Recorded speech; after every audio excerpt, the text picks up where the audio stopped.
नमस्कार, बहुत स्वागत है आपका न्यूज़ 18 का डिजिटल प्लेटफॉर्म आप देख रहे हैं। मैं हूं आपके साथ ऋतु सिंह और बात मिडिल ईस्ट की।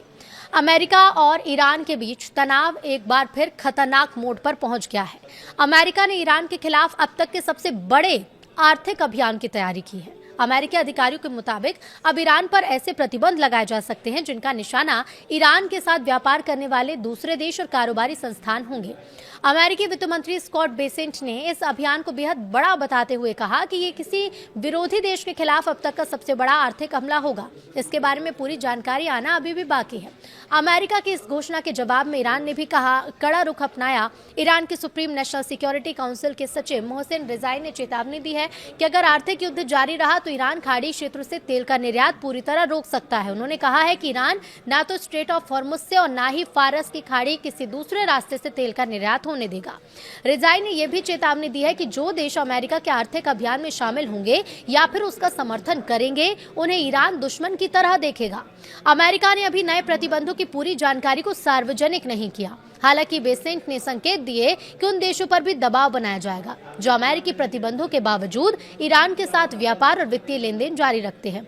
उन्होंने ऐसे देशों को चेतावनी दी है कि ईरान के साथ आर्थिक संबंध बनाए रखने के उन्हें गंभीर परिणाम भुगतने पड़ सकते हैं। अमेरिका ने चीन से भी ईरान के साथ आर्थिक सहयोग को लेकर सचेत रहने को कहा, जबकि चीन ने जवाब में कहा कि प्रतिबंध और दबाव समस्या का समाधान नहीं करते और बातचीत के जरिए रास्ता निकाला जाना चाहिए।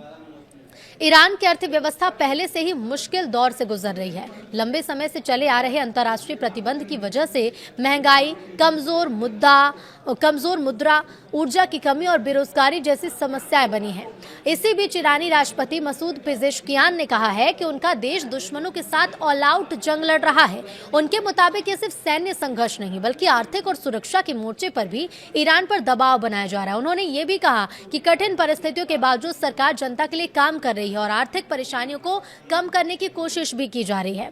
इधर ईरान के विदेश मंत्री अब्बास अरागची ने अमेरिकी प्रतिबंधों की नीति को पुराना तरीका बताया है। उनका कहना है कि अमेरिका को ईरान पर दबाव बनाने की बजाय सम्मान के साथ बातचीत करनी चाहिए। इसी बीच कतर, पाकिस्तान और तुर्की जैसे देश दोनों पक्षों के बीच बातचीत शुरू कराने की कोशिश कर रहे हैं। पाकिस्तान के सेना प्रमुख असीम मुनीर के तेहरान जाने की भी जानकारी सामने आई। हालांकि अमेरिका और ईरान के बीच कई हफ्तों से कोई सीधी तौर पर बातचीत नहीं हुई है।